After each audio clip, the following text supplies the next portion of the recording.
What's up, everybody? And thank you because you have just tuned in to Real Laughs right here on Real Radio 104.1. I'm your host tonight, Mr. James John, and I'm happy to be back with you guys. That's right. It's going to be a great night of comedy with your nightcap of comedy for you guys. And I want to introduce some guys who've been rocking with us the whole damn time. I'm talking about the man who helped start this from the very beginning 8 years ago. I'm talking about Miguel Colon. And don't you forget the junior. He knows who his daddy is. What's going on, Miguel?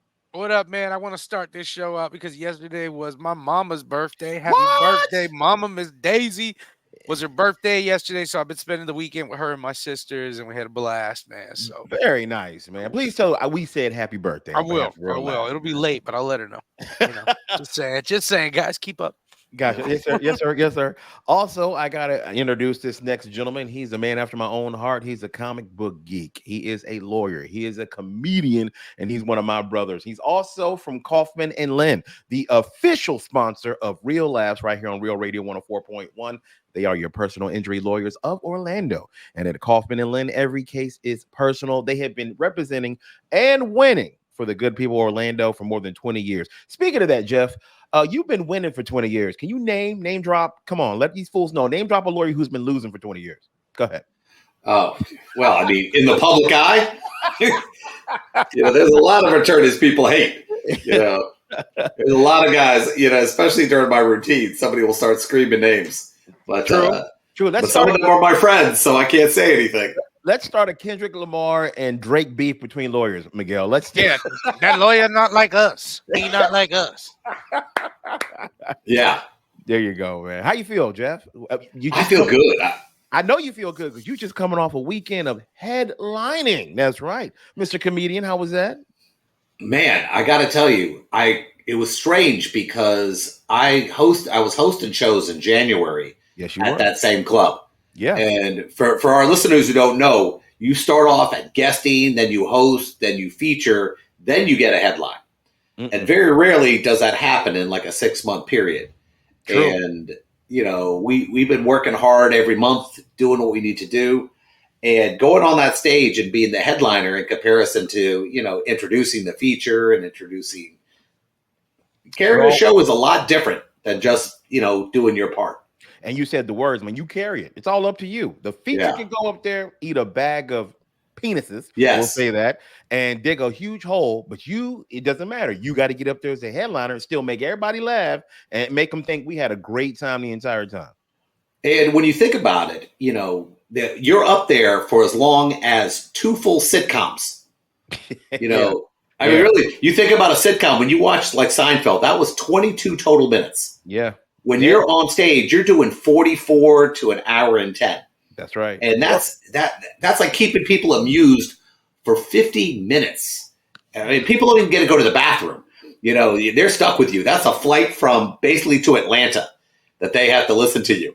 Pretty much. And that's, and it's a responsibility, and you get a little tired. I'll tell you that right now. At the end of that show, I got done and I was like saying hello to everyone as they were leaving.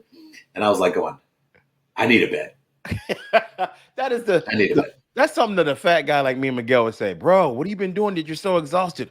Talking.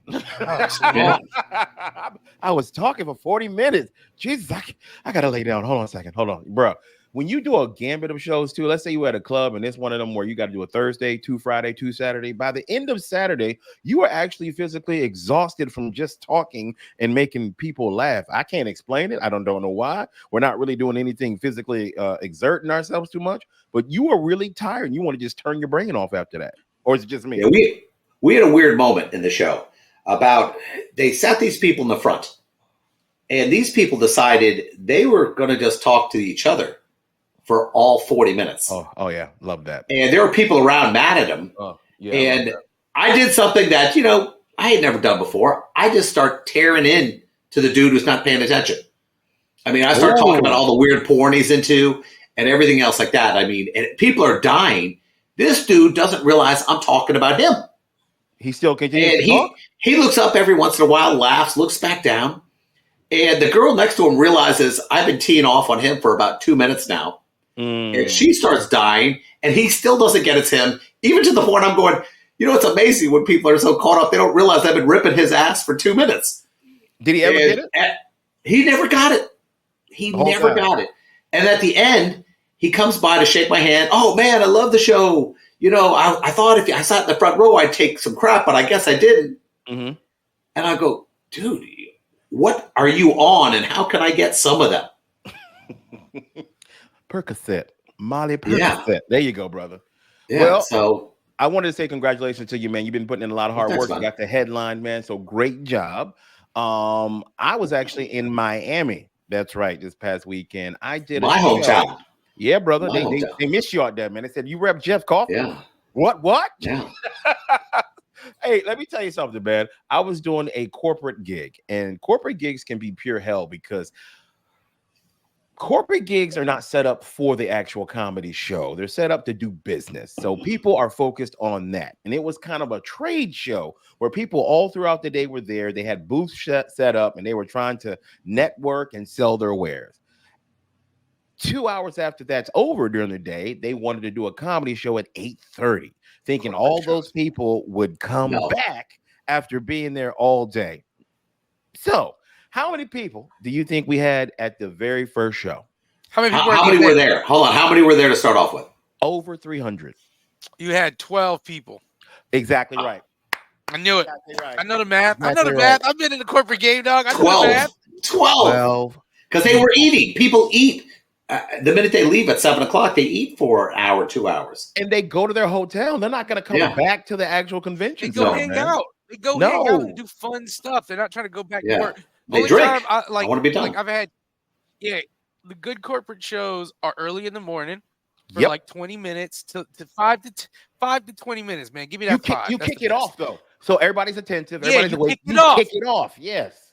Yeah, you kick it, and then I've sat there with the people if whenever it's possible, and been like, no, we're not going to do this. This is how it's going to work. Mm-hmm. One of y'all who they respect the most is going to come out, introduce the group. And then I'm going to do 5 minutes about the company. Yes. Tell me some stuff. That's it. Yes. That's it. I'm going to roast y'all or do some stuff about that. And then we go into the meeting. Gotcha. Because that's all they care for. They don't care. Like you can have 5. Now, it's huge. If you're a huge name, they're excited because it's just an added thing. Yes. You know, but it's like other than that, they don't care for comedy. They're here to drink and hang out with their friends. Mm-hmm. And that's it. They're not even there for the meeting. They don't care about the meeting. This is a getaway. It's a getaway. It's a networking thing. It was on my boss's dime. But no, comedy 2 hours after the event's over, thinking people are going to come back. Once they leave there, they're tired. And they're talking to their family. They're trying to catch up with emails. Yeah, didn't happen. So what about the second show? How much time? Second show, less people. Yeah. Nobody comes to the second show. What? Like how much time were you supposed to do? 30. How much time were you supposed to do? 30 minutes. 30 minutes? 30 minutes for 8 people. Show? Yep. Hey, man, 5 to 20 at a corporate show. Man, I don't want to do 20. I'm serious. And I don't want to do 20. For 8 people. My corporate show. Yeah. And I did it. I did my time, son. I did my nickel. I did my time. Yeah. Corporate show, man, whenever they're like, hey, it's 5 minutes. That's what I want to do. Yes. In and out. Are 8 people comfortable laughing? Yes. Because I brought crowds of 6, 5. Yeah, you can. But here's the thing: you got to get up close and personal. Right? They had a stage. They had no. I said no. I jumped down off the stage because it was wireless, and I got amongst the people and like, hey man, you blah blah blah, little crowd work, blah blah blah, and I bring them on stage sometimes. I individually would bring people. If there's going to be 6 people, 7 people, and then never insult them for coming. I've watched people been like, oh, this is the only. Yes, they came. They're the only ones. They're not bad guys. You gotta make them feel great, and you gotta have a blast with them. And no material. No material. Oh, man, when people trying to do material to 6 people, I'm like, what are you? You're not gonna. This ain't gonna work. No. You got to address it. You got to make fun of the fact that we're all here and nobody else is here, and then you've got to make them feel this is an intimate experience that they got. I have a group chat. I mean, we don't use it much anymore, but it used to be memes from a whole audience that came to my second show at Madcaps one time in a storm. There was only like 6 to 8 people that came to the show, so I brought them all on stage, and we sat around each other, and we just had a discussion, and I started a group chat. It was group therapy. Yeah, because there's no reason to do a comedy show. Mm-hmm. 6 people, but this isn't a comedy show. This is now a different experience. It's going to be comedic, and we're going to die laughing. But I'm not going to try to talk to 6 people in an audience like standing above the stage. And I love that, Miguel, because people are really going to remember that night. Like they're going to remember that night of comedy. Yeah. Like, the comedian sat us down, and I got to give a shout out to RJ. He was our actual host for that night because he did something that was really cool. He didn't go up there and try to do material. He took a chair, he sat down right in front of him, and he started talking to everybody individually. Okay, where are you from? Oh man, blah blah blah. He knew not to do material and just try to get them to laugh when it's only that many people. He brought them all in by talking to each of them individually, making a joke here and there, blah, blah, blah. Yeah. And it became, oh, we're going to see a show now. So when I got on stage, they were primed and ready. And I actually got to do actual jokes and have a good set. And I ended up doing my 30 minutes. So shout out to RJ, man, for having that wherewithal and that insight to be like, man, I can't just go out here and do material. The 8 people I brought on stage that time at Madcaps. I started a group chat with them, and that's funny. That's the first thing we did. I said, "Hey, man," I said, we're gonna start a group chat just in case one of y'all gets up, goes to the bathroom. I can share a joke with you." And we started a group chat, and for like a year and a half, we were all sending each other memes and stuff. That's cool. But I like that. Yeah, man. I mean, you can't address 8 people the same way you address 300. Man. No, not at all. Not at all. We had an issue on our show Friday night. I talked to the guy. We needed an extra 2 people. And the guy goes, we don't have any open tables. We have no open tables. We're full. And I'm like excited. And then the monsoon hit. And I mean, they said that. They said that before people were sitting. Let me tell you something. Before people are sitting, you have a bunch of open tables. Yes, you do. You just have a lot of reservations. Yeah. Yes. There's a huge difference. Don't think they're the same number. Well, I can tell you right now, there is no way when this monsoon hit, it lasted the whole time from like I think the show was supposed to start at 8:30, 7 o'clock, the rain hits. And I mean, when I say people couldn't cross the street, they were walking down the middle of the street because the water was flowing so much on the left and right side into the gutters, and the gutters were kicking out. And we wound up getting, I think, about 85 people or something. And for that room, and with that weather, I was like, oh, thank God we got that number. Yeah, you lucky actually to have that. And I mean, this was paying people. So I was like, and I saw people paying at the door, and a couple people some people knew I was headlining, some people didn't. They just happened to get cut. Yeah, they happened by. So that was for me. What's something you guys would go to, even if it was pouring ass rain? Because pouring rain will stop me from doing a lot of things I want to do. Yeah. What's something you would go to? A really good movie. Like the last one I just saw was one of those movies where I'm going to go no matter what. Like Deadpool and Wolverine. I will put on my swimsuit and goggles and go see that movie. Paid theater. If I bought seats at like Dr. Phillips, or like a high end comedian, like if I had tickets to Chris Tucker or something like that, I would definitely. I'd fight through the rain to get there. Doctor, sometimes I'm like, this will heal. Hey, this will heal. I'm gonna dip it in some cranberry juice. Maybe that'll stop the burn. There you go. It's pouring outside. Yeah, I'm not. Here's some things I won't do in the rain.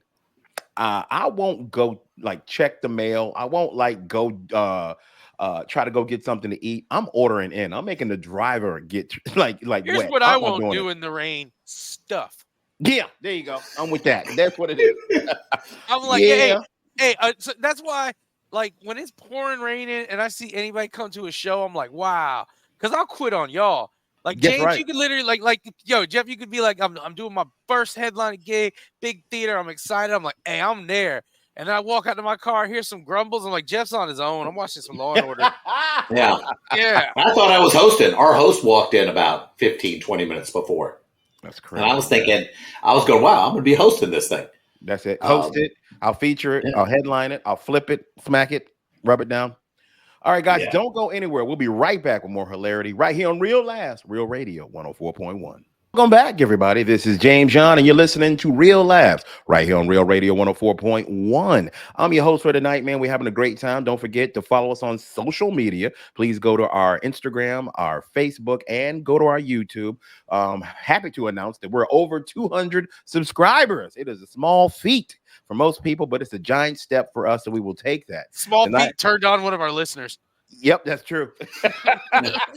They got small feet on that. Hey, whatever it takes. Whatever it takes. Well, that's right. We're joined in the studio with Jeff Batman Coffin and Miguel Colon Jr. Now, guys, I just saw a movie because you know I love to go to movies, man. And you went to the theater and saw it? I went to the theater and saw a movie. You're weird. With my wife, I know. And it had Channing Tatum, right? Okay. Just saw him in Wolverine and Deadpool, but this is a different movie. It's called Blink Twice. Now, I was watching this movie, and to start the movie off, this charming billionaire who is played by Channing Tatum is at this event, and this girl is working the event with her friend. And the guy starts talking to them, and they get to know him, and he's really friendly, nice, and charming. And they're like, oh my God, can't believe we got to meet this tech billionaire, and he's so nice to us. And at the very end, he's like, man, we got to go. We're going to my private island, man. It's been great hanging with you guys tonight. And everybody's happy. Then all of a sudden, Channing's like, would you girls like to go to my private island that you never heard of and fly with me on my private jet and go? And the girls are like, oh my God, we are so lucky. Yes.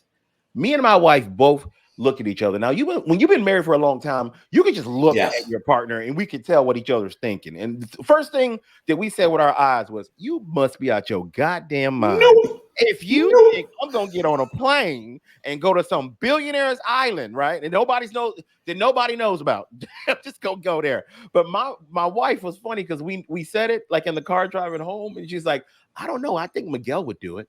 I'm like, what? Yes, yeah, man. He's looking at it right now. He was on the plane. Yeah. Hey, the girls would get in the plane. I'd be sitting there smoking like, hey, did y'all meet him? He all right, yo. You can bring a gun. Why did it take you so long? Yeah. What took you? I'm like, you can bring a gun on a private plane? Did you know that? No. It better not be like that Epstein thing. That had me weirded out. Okay. I was walking around the whole island like, damn, man, it's a family trip. I ain't know Clinton had 2 black daughters. Oh my God! I always thought, bro. I run into.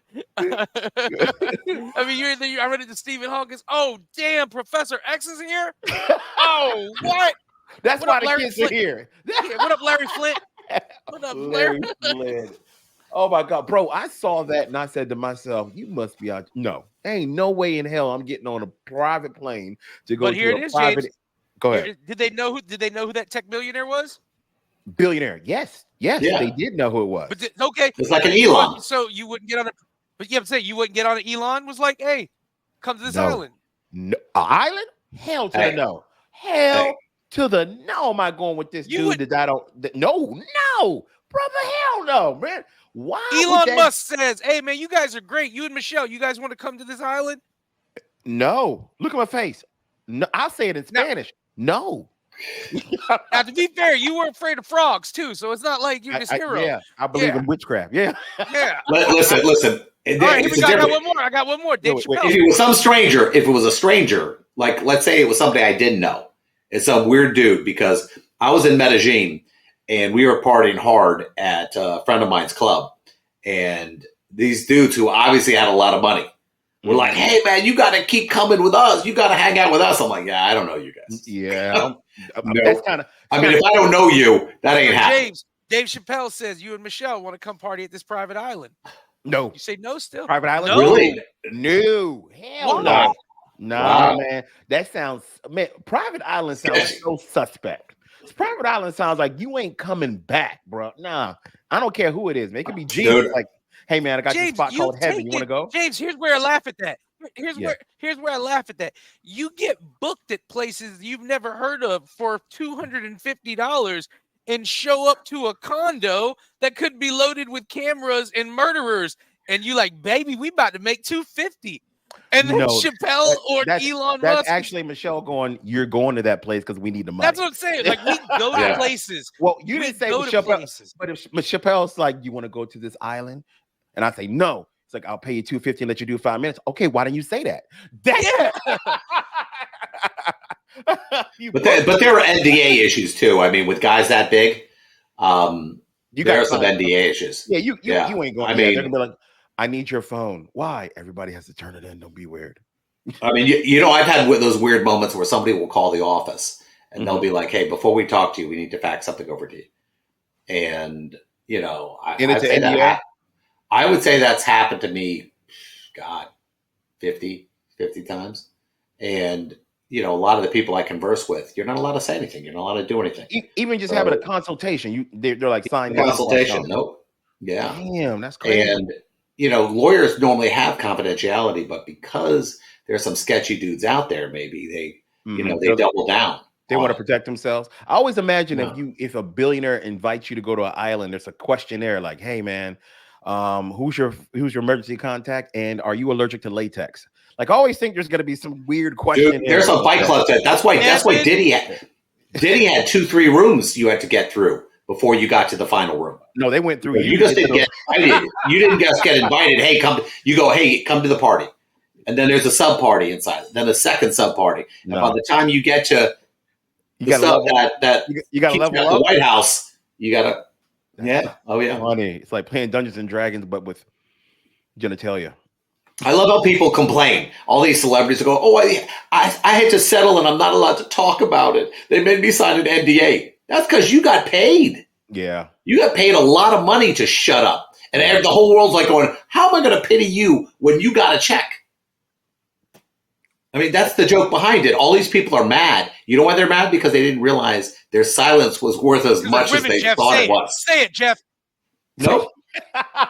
Nope. Not going to do it. Say it, Jeff. But real quick, Jeff, you told women and Jeff Kaufman. What's the stipulation where I can break the NDA? What has to happen? The person gets prosecuted or accused of a crime? No, what has to happen is they have to breach the agreement between you and them.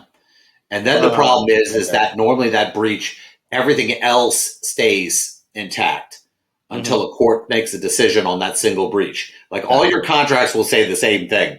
If one thing gets breached, that's just one issue, but the rest of the contract stays good. Okay. So you have to fight that out. And a lot, we all think, oh, well, that seems so unfair. The settlements that these people are getting sometimes are so big. Mm-hmm. Oh, they're good. They're real good. But, nobody would have guessed something I settled with Trump, for example, let's say 10 years ago, 15 years ago, before he was president, that somebody would be willing to pay $2 million for it now or $10 million. Mm-hmm. I mean, you know how much was paid for that Russian dossier to create it? Mm-hmm. $8 million. Damn. That's the cost of paying for somebody to create a document. $8 million? Yeah. Man, that's how, and the campaign paid for it. They go, oh, if we had this, we'll do this. And it happens on each side. Oh, I'm sure. I know both sides is crooked. Yeah. You ain't got to tell me that, man. They are limping right now. So. But I think now, I honestly don't think anything matters now. I think we could just lie. There's no point. Even when you lie, it doesn't matter anymore. You don't have to have a lie now. Nobody cares. No, not at all. Who cares? Bro. I mean, think this way. Does anybody who got caught in a lie in the last year as a politician that they were affected by it? Nobody. None. Not nobody. I mean, you get crazy stuff. And these guys, whether it be Trump, Biden, the new guy, I mean, they just say stuff because nobody cares anymore because I think we've all accepted that everybody lies. Yeah. Oh, yeah. We root for our politicians like we do our favorite team. That's the one I know. That's the one I love. I don't care what they do. What are you guys doing? The private islands I be hanging out with. I'd be like, RFK, go get the beer. I hate your voice. You cool, though. You cool, though. I hate your voice. You all right there. Hey, Clinton, man, what's up, man? What do you got no Boy Scout troop here for? We building knots or something? Building knots. Oh, come on. I mean, come on. How weird is it that we know what they did? We know exactly what they did, and they're still getting up saying, "Hey, vote for this guy. I'm Mr. Clean." Mm. They had that. Everybody's debating how many times they went to Epstein's Island. That's the new thing. Yep. Well, I only went. I went to the boxcar derby that one time, but that was it. And then I was weirded out. Yeah. And Clinton's like, I only went like 30 times, but that's because they had jet skis. I'm just glad I never got booked there because I would have been like, oh man, that was a good gig. Oh, come on. You'd be killing it right now if you ever did a shot out there. Oh, it came with Let me tell you what I saw. It came with a nice omelet station. It's amazing. Yeah. Yeah. I wonder if you get the T-bone. I mean, I don't know. Okay. Now, I did want to mention something. Are we going into our break soon? Yeah. We got about 3 minutes. Okay. All right. Guess what? If my dream was to become a full-time stand-up comedian, I couldn't do it. Why? I would die in the first month because I eat too much with you guys. Oh, that's true.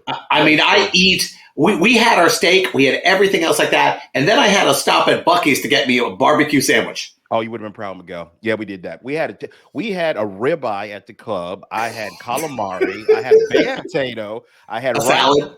and salad. And macaroni and cheese for no reason.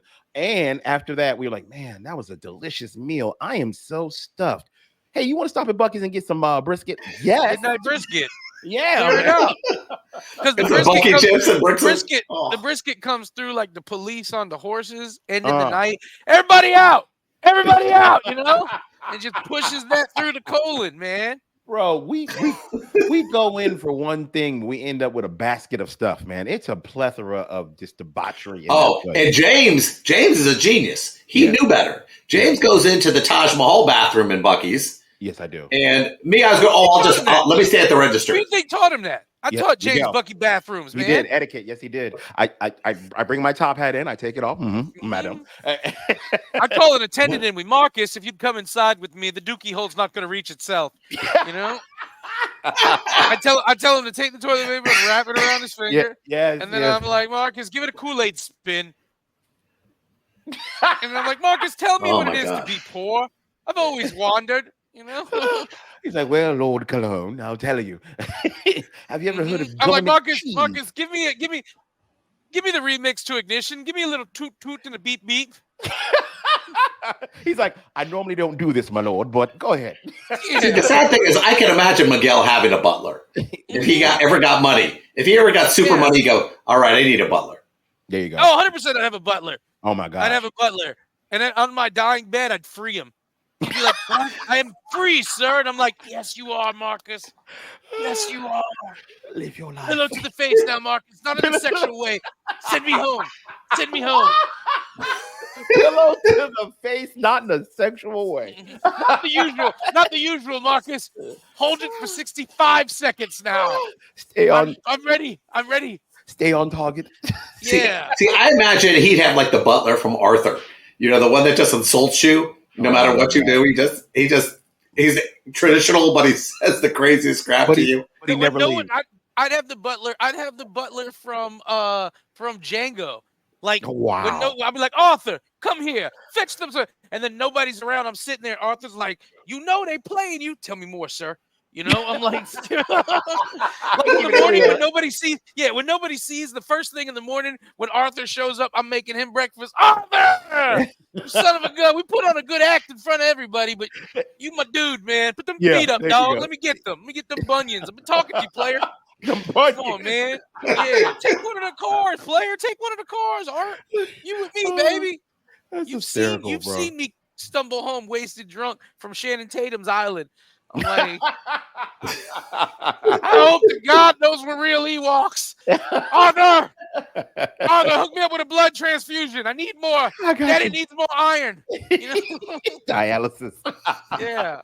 If you guys haven't seen that movie, it's twisted. I'm gonna tell you right now, it's a little dark at the end. But go see Blink twice. Now, I don't go anywhere, y'all. We'll be right back. More Real Laughs on Real Radio 104.1. Back, everybody. You are still listening to Real Laughs on Real Radio 104.1. I'm your host tonight, Mr. James John, joined in virtual studio with Mr. Jeff Batman Kaufman, Miguel Colon Jr. in the building. Want to remind you guys real quick, if you are not following us on social media, shame on you. Go do it now. Go to Instagram and follow us. Go to Facebook and follow us. And now you can go to YouTube. That's right. We hit over 200 subscribers. We did it. Like we said before, it may be a small thing for most people, but that's a big deal for us because we've been scratching and crawling trying to get over that 200-person hump. So if you guys could please go follow us, that would be absolutely amazing. All right, guys, you know how I've been on this comedy journey. I've been doing different kind of comedy. I've been doing church shows now. I mean, I'm a clean Christian comic now. I wear my thong for Jesus is what I'm saying. I've been doing all types of rooms, and it does look like a cross sometimes. So it does. Okay. Thank you for noticing. I've been doing Pilates. The sticks in me. Yeah. I want to ask you guys: is there any kind of comedy out there? Because there's so many different genres. Like we have private parties, we have communities, we have clubs, we have church shows, we have private gigs. Is there any sector of comedy that you guys have not hit yet that you want to try? Like I know I probably can't go to one. What do you mean? Well, I don't see being invited to a church show. How many Jews got to work the church circuit? It'd be your material. That wouldn't be Absolutely. It'd just be your material. I don't know though, because what's that like walking to Memphis? Tell me, are you a Christian child? I said, ma'am, I am tonight. Yeah, you guys are good until the Second Testament. You know, yeah. And I'll cover the first half. You guys movie, so I can open and you guys would close. That's funny. Yeah, it's just, I mean, you guys were really responsible for the second, you know, the ending. Yeah. You know, that's so funny. You guys kind of wrote this, man. Think about it. You guys wrote the first half. I like to take credit for you all being here. Yeah, you really played a big role in the second half. You know, I mean, how far can you go? How far you've been doing church shows? How far can you go? Or do you say, okay? And I'm not talking about, hey, let's do some religious jokes. I'm talking about, you know, how far can you go in one of those? James about pretty much just set. Yeah, I was going to say 45 minutes because I had to write it. Here's why I've learned that, because I had to write a kid-friendly show to do the cruise ships. Yeah. So about 45 minutes. Are you dropping the bunk bed joke? No, I don't do that in my kid show. Okay, I mean in the church show. No, I don't do it in my kid That's show. what I mean.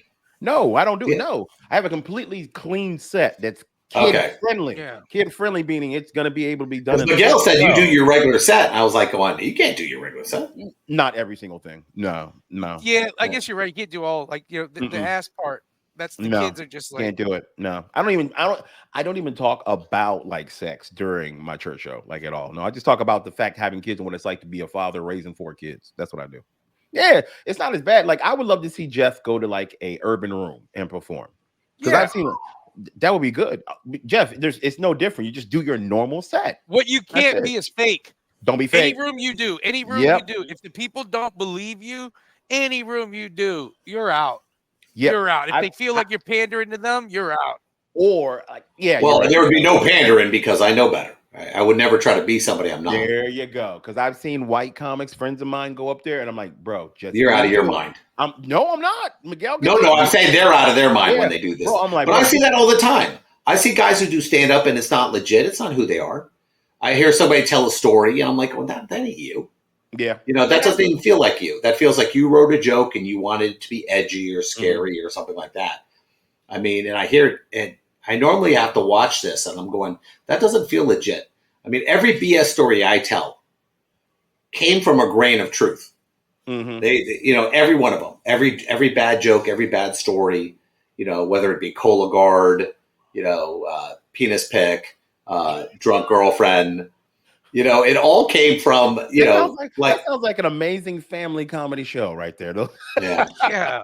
Colon, my girlfriend. But I mean, if it wasn't for you guys, I wouldn't have an hour. No, I wouldn't even, you know, that stuff that we create over the last 7 months really helped you gave me, you know, basically 35 or 40 of it. And I still had 20. And let me ask you a question, Miguel. I want to run this by you guys. You get to a show, you know, and the host comes up to you and he goes, about how much time do you have? And you go, I'm doing between 40 and 50, which that seems like a headlining gig, about 40, 50. Yeah. And he goes, well, I'm going to do about 15 to 20 and the future's going to do this. So you're only going to get about 35. You just tell them no. No. Unless you don't want to. I mean, here's the deal. A lot of times when people are like, you're only going to get 35, I'm like, cool, I don't care. Yeah. Like give me 10. I'm not thirsty for the time. You know, give me 10, man. Give me 10. That's still get paid. I still get paid the same amount. I'm gonna rock it. I'm gonna rock it. But it just depends on who's running the show. There's some places where the host is running the show. It's their room. They run it, and they're like, hey, you know, you do like Eddie Sass's room. He hosts and he runs it. Well, this is like a bonkers, you know. Yeah. So you tell them whatever you are in control of that room. Like that's the thing. And the reason they're doing that with you is because they know you're new. Because at the end of the day, they don't do that. They will never do that to James. Because I know when I hosted bonker shows that it was made very clear to me by the host that he was going to do what the hell he wanted to do.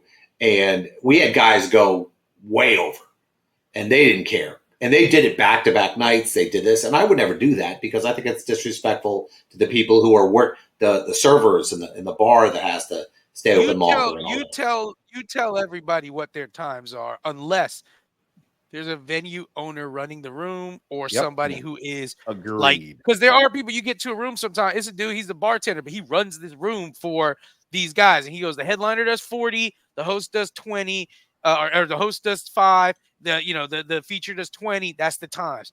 But if like a bonkers room, no, you come in there, you're like, all right, I'm doing 40. The only thing they need to know for you is, are you doing 45 or an hour? What do you feel? Where do you want your light if you want a light? Because I wound up walking out at, and I walked out early because I saw him give me the light, and I killed 2 parts of my bit. It didn't hurt the show, but I was thinking to myself, I'm fairly new at this. Don't push the envelope, knock it out. Put on a good show. You imagine showing up to a court case and the bailiff being like, "Hey man, this is how we're gonna do it today. Kaufman, you're gonna do this. I'm gonna do this. Juror number 5, let me see them things. I'm a man. Let me see them things, player." Put them on the glass. Yeah. Mm-hmm. Yeah, normally, I agree with Miguel. Normally, if you are doing a show and the MC is just an MC, not running the show, not the owner, doesn't run the room, he doesn't dictate to you how much time the feature's doing or any of that stuff like that. And I will say this, it's up to you as a headliner most of the time, unless otherwise specified, whether someone gets a guest spot or not. Meaning, a guest comic comes on. Man, I did that private island at Diddy's, and I told the host, I'm not doing any of those things. That's a dog. I said, "What do you think, Reginald Bell Johnson?" He said, "Whatever you want, Daddy."